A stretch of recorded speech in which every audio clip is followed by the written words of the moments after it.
Ok, estamos de volta aqui com o seu Frente a Frente pela sua TV Arapuã. Sai o presidente do Tribunal de Justiça da Paraíba, entra o presidente da Assembleia Legislativa da Paraíba, deputado Adriano Galdino, que está aqui conosco. Aqui um cumprimento. Deputado, boa noite, muito obrigado pela sua presença aqui no Frente a Frente. Boa noite, Luiz, é um prazer estar com vocês aqui, dialogando com você e com todos os seus telespectadores. Presidente, eu terminei minha conversa com o desembargador Márcio Murilo, presidente do Tribunal de Justiça, falando sobre orçamento, sobre enxugamento de custos e gastos. E o senhor na Assembleia me parece que entrou na mesma onda e tem aí feito em algumas ações de medidas de enxugamento. Uma delas, inclusive, está em pauta essa semana, uma reforma administrativa para extinguir mais de 500 cargos. Conta pra gente que cenário o senhor encontrou na Assembleia e quais são as medidas que efetivamente está tomando para se garantir isso. Na Assembleia nós estamos procurando adequar a nossa receita, nosso duodécimo, às nossas despesas. E para isso a gente tem contado com a compreensão dos deputados, dos funcionários, do Sindicato da Casa, da Associação Ascal, dos funcionários também. Todos nós estamos unidos com esse propósito. E cada vez mais ter uma Assembleia produtiva, uma Assembleia mais econômica, mais eficiente e também mais transparente. E temos conseguido isso a duras penas, mas com muita determinação e coragem, temos feito esse trabalho nessa linha, nesse norte. Mas 500 cargos a menos, não tem deputado reclamando dessa postura, dessa medida? Olha, eu tenho lhe dito que eu tenho contato com a compreensão dos deputados e das deputadas também. É uma medida justa, é uma medida necessária. Alguns desses cargos não estavam ocupados, é bom que se diga isso também, mas nós estamos mostrando que temos que cortar, temos que diminuir custos, não só na questão da folha, mas na questão do papel, na questão do custeio, na questão de aluguéis de carros também, que nós tínhamos as Hilux, eram alugadas à casa, devolvemos todas elas, nós estamos agora com um outro carro mais popular, né? Estava pagando 9, 10 mil reais por um carro, agora nós estamos pagando 3.200 de um carro agora, então caiu substancialmente o custo com aluguel de carro, estamos diminuindo também o custo com combustível, a despesa com medicação, havia uma resolução que autorizava remédio até para todos os funcionários e todo salário que ele ganhava. Tem servidor que ganhava 15 mil, 20 mil e tinha direito a remédio também da casa. Cortamos, deixamos só naquela faixa mais baixa. Isso também diminuiu o custo da medicação. E estamos cortando aqui e acolá, diminuindo o custo para que a gente possa adequar o nosso duodécimo à nossa despesa e com isso termos uma Assembleia mais eficiente e mais econômica. Para a população ficar sabendo, quanto é que custa um deputado para a população da Paraíba e como é que o senhor vê a imagem do Poder Legislativo, no geral, naturalmente, para o povo deste país e para o povo da Paraíba? Olha, a nossa casa hoje está sendo equiparada, guardando as devidas proporções, ao deputado federal. O deputado federal hoje tem um gabinete algo em torno de 110 mil reais. Nós estamos aprovando a reforma administrativa amanhã e vai colocar um valor percentualmente em cima desse valor do deputado federal. Então vamos ter um valor até esse valor. Pode ficar 80, 90, vai ser como teto, né? Mas é um valor que serve para quê? Para as despesas do deputado, para atender também seus cabos eleitorais, sua militância em cada região da Paraíba e também daqui na capital. Uma estrutura de trabalho. Para encher seus gabinetes. Nós temos que ter em cada gabinete pessoas qualificadas para fazer os projetos, para fazer os relatórios de gestão, para dar pareceres sobre todo e qualquer processo administrativo e legislativo da casa. Enfim, o deputado hoje tem que ter assessoria não só interna no gabinete, mas externa também e também de mídia. O deputado hoje gasta, um pelo outro, gasta em torno de 10, 12 mil reais com mídia, com site, com rádio, enfim, com todo tipo de divulgações, as mais diversas, para poder chegar a sua mensagem ao eleitor paraibano. Então nós estamos transformando o nosso gabinete da Assembleia similar ao gabinete federal, guardando as devidas proporções. É claro que o federal tem muito mais, a gente tem menos, porque nós somos estaduais. Mas vamos dar isso à casa uma tranquilidade, Luiz. Por quê? Porque a Câmara Federal, todos os órgãos controladores aceitam aquela gestão da Câmara Federal. Tribunal de Contas da União, sim. Justiça Federal, a Procuradoria-Geral da República, todos os órgãos controladores aceitam aquela gestão pública da Câmara Federal. Então vamos trazer para cá esse mesmo modelo, aprovar, porque aí vamos dialogar melhor com os órgãos controladores da Paraíba. Mas ainda apanha do povo, né? Eu conversava com o presidente do Tribunal de Justiça sobre se a competição entre os poderes, me parece que, lhe pergunto, você acha que o Poder Legislativo é sempre a geni dos poderes, ou seja, é a mais visada, é a mais atacada pela população? Olha, a Casa Legislativa sempre é muito visitada, sempre é muito cobrada, até porque somos políticos, é uma casa política. Então, geralmente o povo cobra muito mais dos políticos, né? Mas hoje a Assembleia tem uma imagem muito boa. Nunca se trabalhou tanto na Assembleia como nessa legislatura. Nós temos 36 deputados e deputadas comprometidos com a Paraíba e com os paraibanos, e todos os dias nós temos debates os mais relevantes possíveis, não só no campo municipal, como no campo estadual, como também no campo nacional. E temos atraído diversas categorias que vêm debater conosco, pedindo nossa parceria, nossa ajuda, nossa intermediação com os diversos poderes. Às vezes tem a associação do Ministério Público que nos procura para dialogar com o Ministério Público, o sindicato, a associação lá do Tribunal de Justiça que nos procuram para dialogar com o Tribunal de Justiça. Também temos categorias que nos procuram para dialogar com o Poder Executivo. Enfim, nós sempre somos aquele poder que intermedia, que tem um diálogo, que escuta, que conversa, que dialoga, que está mais próximo do povo. Isso a Assembleia tem na sua composição e no seu dia a dia de trabalho. Portanto, nesse sentido, há debate sobre a transposição das águas do São Francisco e a suspensão do bombeamento. Teve evento político, o senhor não foi para o evento. Como é que a Assembleia está envolvida ou está olhando aquilo? Total, nós temos a frente das águas, que já percorreu a Paraíba toda, inclusive já temos várias visitas, não só a Monteiro, como também lá no eixo norte também. Temos feito um debate permanente e uma cobrança permanente para que o restabelecimento das águas aconteça no menor espaço de tempo possível.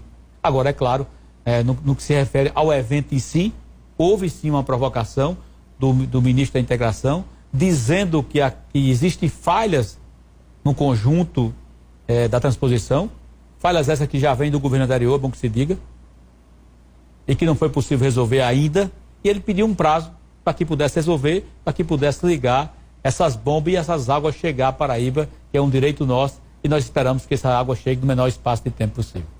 Presidente, você falou em Assembleia, em Poder Legislativo, servindo como intermediador das discussões importantes aqui na Paraíba, mas tem um debate que me parece que os deputados querem avançar, além de ser intermediários, e serem atividade fim no processo, que é o debate sobre o orçamento impositivo. Aquelas emendas em que os deputados iriam incluir no orçamento do Poder Executivo e dando a obrigação ao governante de cumpri-las do ponto de vista financeiro. Como é que o senhor tem essa visão? Há perspectiva disso avançar na Paraíba? Esse assunto está, assim como as bombas da transposição, suspenso lá na Assembleia? Olha, na verdade o que nós queremos aprovar na Assembleia não é o orçamento impositivo, é uma emenda impositiva, é uma coisa menor do que foi feito em Brasília. Em Brasília fizeram o orçamento impositivo que, de certa forma, engessou toda a gestão pública do presidente Bolsonaro, todo engessado.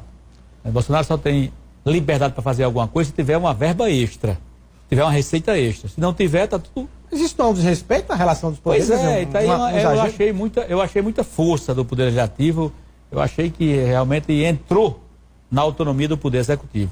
Aqui na Paraíba é diferente, nós estamos dialogando com o Poder Executivo, no sentido de termos uma emenda impositiva dialogada dentro das condições de Estado, ou do Estado, para que os serviços essenciais não sejam prejudicados. Nós estamos procurando o governador, para que o governador se sensibilize de quanto é importante termos uma emenda impositiva, para que os deputados possam chegar na sua base com obras e benefícios para aquele povo que ele representa na Assembleia. Estamos colocando para o governador que seria uma maneira nova de fazer gestão na Paraíba, onde o Executivo abre a prerrogativa de parceria, não só com a base do governo, mas também com a oposição. Mas isso dentro de uma lógica de que esse valor não prejudique nem os salários dos funcionários dentro do mês trabalhado, nem tampouco os serviços essenciais do governo do Estado. Esse diálogo é permanente. Seria quanto esse valor? Esse diálogo está acontecendo. Eu já começo a perceber que o governador João, pela sua sensibilidade, pela sua capacidade de diálogo, pelo homem público que ele é, e sempre procurando atender a todos de uma maneira muito justa e equilibrada, eu não tenho dúvida que ele vai sinalizar dia menos dia após dia, menos dia. Este ano ainda? Talvez esse ano não, porque já estamos no final do ano, mas quem sabe no próximo ano, para o próximo do ano de 21, o governador vai dar essa oportunidade a todos os deputados de levar para a sua base que ele representa, obras e benefícios para atender aquele povo tão necessitado. Quando a parte do governador do estado, há sempre aquela história de que os poderes já estão brigando, já estão lutando por mais recursos do ponto de vista dos seus duodécimos. E ainda teria mais uma pancada financeira dessa com as emendas impositivas. Pois é, ele tem razão, o governador tem razão, foram 3 anos de orçamento congelado. Fazer 3 anos que o orçamento do Tribunal de Justiça, do Ministério Público, da Assembleia, do Tribunal de Contas estavam congelados. O governador João assumiu, abriu o diálogo com os poderes e nesse diálogo, nessa conversa franca, olho no olho, com muito equilíbrio, com muito bom senso, conseguimos descongelar o orçamento dos poderes. Então, para o ano, vamos ter um ganho real em cada orçamento de cada poder. Isso é muito bom e aqui eu quero agradecer ao governador João por ter tido a sensibilidade de dialogar com todos os poderes e de forma consensual, com o desembargador Márcio, com o procurador Serafo, com o presidente do Tribunal de Contas, o presidente do Tribunal de Contas também conosco. Fizemos uma reunião com o governador, conversando, dialogando, enfim, mostrando a necessidade nossa, ele também colocando as dificuldades do governo. E nessa conversa, todo mundo abriu em alguma coisa, todo mundo procurou o consenso e conseguimos chegar a valores que atendeu a todos. Deputado, o senhor foi presidente, o senhor tem condições, mais do que ninguém, de responder essa pergunta, porque foi presidente da Assembleia na gestão do ex-governador Ricardo Coutinho e é presidente da Assembleia na gestão do governador João Azevedo. Que leitura o senhor faz da postura dos dois em relação a esse debate com os poderes aqui na Paraíba? Olha, tanto o João como o Ricardo são seres humanos diferentes, cada um tem sua postura e sua maneira de fazer política, né? Ricardo é aquela coisa de puxar sempre para o executivo. Ele não queria abrir mão de nada. Mas você acha que ele errou, exagerou nessa mão, por exemplo? Ou era a crise econômica que impunha aquilo? Também, eu acho que a crise econômica e a vontade também de segurar muito o osso só para o executivo. O governador João já é um homem mais de diálogo, de ouvir, de conversar, de ponderar. E na visão dele, ele acha que pôde sim descongelar esse orçamento e passar uma parte desse recurso que estava só no executivo para os poderes. E esse valor é constitucional, os poderes têm seus direitos. Já que a gente está falando do ex-governador Ricardo Coutinho e do governador João Azevedo, o senhor é do PSB, é presidente da Assembleia, um dos líderes do partido hoje, tem agido mais como bombeiro ou como incendiário nessa relação dos dois aí? Não, tranquilamente, como eu vou dizer, vou dar até um furo aqui para você. desse povo todinho do PSB, né? Eu sou o único que não tem mágoa nenhuma de Ricardo Coutinho. Porque no momento que ele quis me magoar, aí eu fui para cima dele e disse: ei, amigo, por aí não. Pare. Então eu enfrentei e disse: aqui tem um limite. Eu sou Adriano Galdino, não aceito esse tipo de coisa, não. Então a partir daí ele soube me respeitar, eu respeitei a ele. Então não tenho raiva, não tenho mágoa nenhuma dele, porque não dei liberado a ele me machucar. Ou e partir com certas conversas que queriam diminuir. Aí, peraí, eu sou Adriano Galdino, não aceito nem ninguém. O ser vivo que eu mais gosto do mundo é o Papa Francisco. Se me tratar mal, eu trato ele mal também. Então, na hora que Ricardo Coutinho quis me tratar mal, eu disse: epa, aceito não, amigo. Parti para cima dele, ele recuou, eu recuei e tivemos uma relação tranquila. Ou seja, o senhor está dizendo que não teve problemas? Não tive problema, porque eu disse a ele qual era o meu limite a ele. E rancor eu não guardo. Ele trabalhou muito contra mim na eleição da presidência da Assembleia, né? Ele tinha outros candidatos. Eu não guardo rancor, se eu pudesse guardar era dinheiro, mas não sei guardar dinheiro, e rancor de ninguém, errado de ninguém, não tem não. Então não tenho problema nenhum com o Ricardo. Depois que ele saiu do governo do estado, estive lá com ele já 2 vezes. Quando ele disse que não era candidato, eu passei um áudio para ele grande, dizendo que era a maior besteira que ele ia fazer na vida dele. Quando ele não saiu para ser candidato a senador. A senador. Depois ele não respondeu o áudio. Eu fui na grande dizer no olho dele. Aliás, me permita um testemunho. Você dizia que os que defendiam que ele ficasse eram amigos. Era inimigo dele, pouco inimigo e inimigo deles. Fui lá. Você usava até um termo mais pesado. Eu tenho uma palavrinha que eu gosto de usar, não vou dizer aqui não, porque. Mas eu passei um áudio para ele e ele não respondeu o meu áudio. Governador, você está fazendo uma besteira. vá ser candidato a senador, você pode ajudar João como candidato. Uma coisa é chegar numa cidade, João, outra coisa é chegar Ricardo e João. Mas ele não me respondeu, eu fui na granja dizer a ele que ele tinha feito uma besteira e como amigo dele tinha que prevenir isso a ele. Embora que eu sabendo que foi uma viagem perdida, porque ele já estava decidido. Mas eu disse a ele. Aí ele falou para mim, mas meus amigos estão pedindo para eu ficar no governo. Eu disse, nota o nome, nenhum desses cabos é seus amigos, não. Lá no futuro você dizer a mim que esses cabos são todos seus inimigos. Amigo seu sou eu que estou dizendo, saia, vai ser candidato a senador. Mas o senhor está dizendo isso porque previa já esse esfriamento, essa dificuldade? Porque não tem sentido. O cabo tem uma candidatura de Senado já pronta, eleito já por natureza, fazer um sacrifício desnecessário, porque ele ter ficado no governo até prejudicou a candidatura de João. Se ele como candidato, ele tinha muito mais a colaborar com o João do que sem ser candidato. Agora, deputado, eu fiquei curioso, como o senhor disse, eu sou o único do PSB que não tem mágoas de Ricardo, porque não deixei nem ter. Foi. Outros socialistas têm? Que Ricardo gostava de machucar. É verdade. Ele gostava de dar uma punhadazinha num cabo, no outro, até tu mesmo tem a mágoa dele, então todos têm. Todos têm. E isso é fruto do estilo dele. Não, mas eu estou perguntando, isso causou, é resultado dessa relação hoje distanciada? Também. Poxa, cada um tem um caminhão de mágoa, né? Aí nessa hora, cada um traz suas mágoas para aflora, né? E eu, sinceramente, eu fico muito preocupado com essa situação do PSB. Acho difícil, acho que não tem mais cura, acho que estão praticamente rompidos. Só não estou anunciando o rompimento, mas acho que estão praticamente rompidos, tá certo? E é ruim para Paraíba, ruim para os paraibanos, porque esse projeto do PSB, que tem à frente Ricardo, mas que foi construído por várias mãos, é um projeto que melhorou a Paraíba de todos nós, que trouxe grande desenvolvimento e qualidade de vida para todos nós paraibanos. Infelizmente, com essa divisão, o projeto perde em qualidade, em quantidade, em valor, e quem perde com isso somos nós paraibanos. E politicamente falando, o presidente Adriano Galdino ficaria com João Azevedo ou Ricardo Coutinho? Na hora que houver a divisão, eu me posiciono. Só não vou me posicionar agora para não botar mais lenha nessa fogueira. Tá certo? Agora, se os dois ficarem no PSB com essa briga, mesmo os dois ficando, se continuar a briga, eu saio do PSB. Na hora da primeira oportunidade, eu mesmo saio. E tem algumas legendas aí em curso? Tem, já me convidaram para o PTB, eu disse ao Wilson Pai, disse, olha, só vou para ser presidente, se eu sei da presidência. Me convidaram para o Patriota, o Valdo Vigolino, só vou para ser presidente, ele disse, eu também aceito. Eu, Avante, Genival me convidou com o Tião, eu disse que só iria para ser presidente, também cede a presidência para mim. E, por último, Hugo Mota com o PRB, que também cede a presidência da Paraíba para mim. Então eu só vou para um partido, se for para comandar a legenda aqui na Paraíba, e 5 partidos já me convidaram com essa minha finalidade. Presidente, da forma muito clara que o senhor tem já essa característica de ser claro, transparente mesmo e sincero, o senhor disse aí algo que talvez ninguém tenha feito ainda do ponto de vista tão claro, como liderança do PSB, que não está vendo mais cenário para a continuidade, porque certamente deve estar acompanhando mais de dentro isso. Já não tem mais ninguém achando que é possível assim, a manutenção dessa relação? Olha, a questão que quebrou a confiança. A confiança que Ricardo tinha em João e João tinha em Ricardo quebrou a confiança.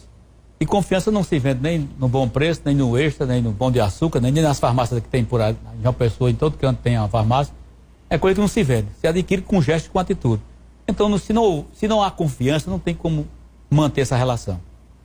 Hoje, João não confia em Ricardo e Ricardo também não confia em João, então eu não vejo como prosseguir nessa aliança dos dois. O ápice foi esse episódio envolvendo a disputa pela presidência do partido com Edivaldo Rosas? Com certeza. O ápice, primeiro, a burrice de Ricardo. Porque se Ricardo quisesse ser presidente do PSB, se ele tivesse chegado para João, governador, eu quero ser presidente do PSB, você tem alguma coisa contra? Nada. João dizia, pois não, Ricardo, você é merecedor. Se tivesse chegado para mim, Adriano, eu quero ser presidente do PSB, você me apoia? Total, governador, você tem todo o direito.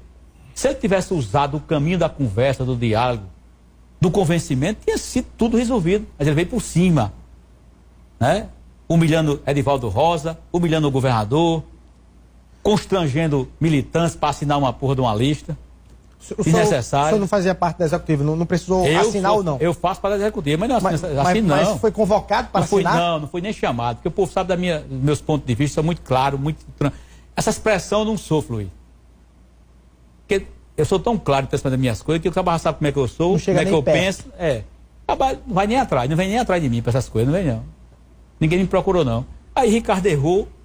O pior erro de que Ricardo foi do presidente nacional, o Carlos Siqueira, que depois tomou a decisão de dissolver o diretório e depois chamou as partes para conversar. Aí me perdoe, mas um erro absurdo. Era para ele ter insistido no diálogo, na conversa. Se não tivesse conseguido nenhum êxito no diálogo, aí ele tomasse as providências cabíveis a um presidente de partido. Mas ele fez o contrário. Aí não vai ter mais conversa nunca. Porque quem ganhou não vai querer ceder. E quem perdeu vai fazer o que lá? Já está decidido. Aí hoje, em outra conversa em Brasília, o governador não foi, mandou ninguém, mandou só uma carta, um documento dizendo quais os termos que ele aceita. Eu acho, sinceramente, a preço de hoje, o PSB vai ter que escolher. Ou escolhe João e seu grupo, ou escolhe Ricardo e seu grupo. Infelizmente, na minha opinião, o PSB Nacional vai ter que escolher com quem quer ficar na Paraíba. Tá aí o presidente da Assembleia, Adriano Galdino, límpido e claro aqui nesse debate. Então, presidente, a sua base de atuação, na verdade, é ali em Campina Grande, rege Pocinhos, mas ali na região de Campina, você já disputou a eleição lá em Campina Grande. Mas eu queria perguntar sobre João Pessoa e Campina Grande para as eleições de 2020. Aqui em João Pessoa, há essa perspectiva girando em torno dos nomes do próprio Ricardo, que talvez até resolvesse esse problema, né? Talvez pudesse ser uma solução para unir, se ele em sendo candidato a prefeito, mas aí outros nomes que são colocados, como o nome do deputado federal Gervásio Maia, Estela Bezerra, estadual, Cida. O que o senhor acha para João Pessoa que resolveria isso, ou a eleição municipal só vai dar mais confusão ainda, se é que o partido estará unido até lá? O nome que tem força em João Pessoa é Ricardo Coutinho. Os demais são do mesmo tamanho, do mesmo nível. Tanto faz Estela, como Gervásio, como Cida, como Luciano, como aquele Eduardo Carneiro, como Fábio Rigolino, estão todos do mesmo patamar, no mesmo tamanho. O nome que se destaca, que está acima dos outros, é Ricardo Coutinho. Ele uniria? Ele uniria? Até o mês passado uniria. Até esse episódio do PSB ele uniria. Hoje eu não sei se ele tem essa capacidade mais de unir. Porque ele fez um movimento de desunião, de distanciamento. Eu não sei se ele tem mais essa capacidade de unir. Teria que ter desprendimento, teria que ter capacidade de diálogo, de reconhecer que errou e procurar consertar seu erro. Mas o senhor tem vetos para alguns dos outros nomes em não sendo o ex-governador Ricardo Coutinho? Aqui em João Pessoa? Não, eu posso ter preferência. Veto a ninguém tem ou não. Eu acho que eu tenho preferências. Mas quando os nomes forem postos, eu vou dizer minha preferência. Já não quer anunciar aqui? Não, porque eu vou dividir. Você já disse tanta coisa em primeira mão. Sinceramente, eu não tenho preferência. Por enquanto, os nomes postos aí não tem nenhum me dá uma atenção especial, não. E vamos para Campina Grande, então, para a gente fechar a nossa conversa aqui. Campina Grande, qual é a leitura que o senhor está fazendo da disputa lá e como é que o partido deve se posicionar lá? O senhor vai ter participação nesse debate ou não? Vou participar, sim, com certeza. Vou estar na rua ajudando os companheiros que forem candidatos da base do governo João, né? Lá em Campina Grande tem duas candidaturas que são favoritas. Da oposição, veneziano. E do lado de cá, Cássio. Do lado de Romero, do governo, Cássio.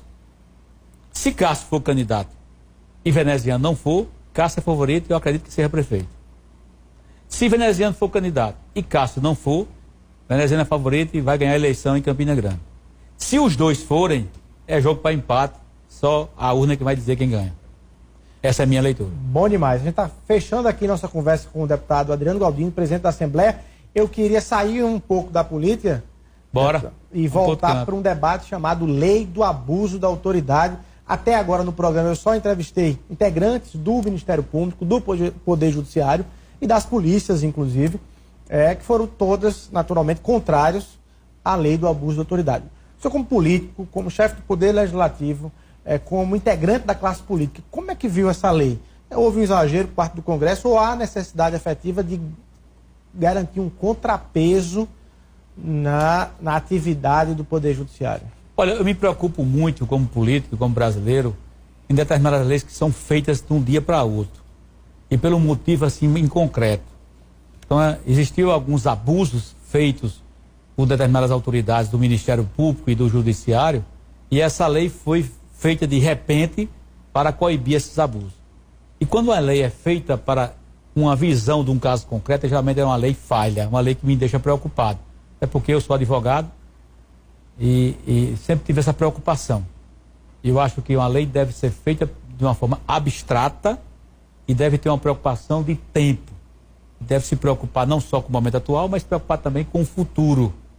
Tá certo? Então essa lei de abuso de autoridade foi feita para coibir alguns excessos que estava havendo muito mais pelo Ministério Público e um pouco pelo Judiciário e também pela Polícia. E a minha preocupação é essa. Até que ponto as pessoas que criaram essa lei foram isentas, ou se preocuparam, ou colocaram tinha demais nesses argumentos aí colocados. Mas é uma lei que abrange também e dá freio de arrumação não só na Polícia, não só no Judiciário, não só no Ministério Público, mas também nos agentes públicos também. Inclusive deputados, prefeitos, vice-prefeitos, vereadores e senadores também. Então, é preciso que um pouco mais de atenção que eu não tive ainda sobre essa lei, parar um pouquinho, analisá-la para que eu possa fazer um juízo de valor. Você acha que do ponto de vista da classe política é possível coibir excessos, abusos e criminalidade com outras ações? Por exemplo, o senhor adotou lá na Assembleia a licitação online, né? A transmissão ao vivo e online das licitações. Enfim, há outras medidas que podem ser tomadas para que haja controle externo da classe política e das gestões públicas. Exatamente. E não necessariamente exageros de decisões judiciais. Exatamente. Nós precisamos também prevenir, ter mais uma política de prevenção, de buscar os meios para que o crime não aconteça, né? Por exemplo, a questão da licitação da Assembleia. Nós fizemos questão de não só criar uma lei, obrigando todos os municípios a transmitir online as suas licitações, como a própria Assembleia se antecipou a essa lei e já colocou online lá. Então o cidadão que vai concorrer na Assembleia já fica sabendo que tem uma câmera lá, filmando e jogando para todo mundo, né, aquela licitação. Com isso, com toda certeza, a coisa é mais limpa, mais clara e não vai ter arrumação nem combinação nenhum com os fornecedores que fornecem a Assembleia. Isso realmente é uma coisa muito importante, como agora que nós vamos colocar na reforma, a transparência. Vai ter cada deputado, e eu quero ser o primeiro a colocar na transparência, o meu gabinete, com os valores dos funcionários que lá trabalham, com o nome de cada um, para que a Paraíba tome conhecimento de quem presta serviço ao meu gabinete e o que é que está fazendo e o que é que faz para a Paraíba e para os paraibanos também. Tá aí, franqueza e transparência com o deputado Adriano Galdino. Vamos mesmo. para a luta. Inclusive, até nessa entrevista, deputado, eu queria agradecer a sua presença aqui nos estúdios da TV Arapuã. Muito obrigado por estar presente aqui no Frente a Frente. Eu que agradeço, fiquem todos com Deus e até breve, se Deus assim me permitir. Bom demais. E você, nosso abraço, obrigado pela sua audiência.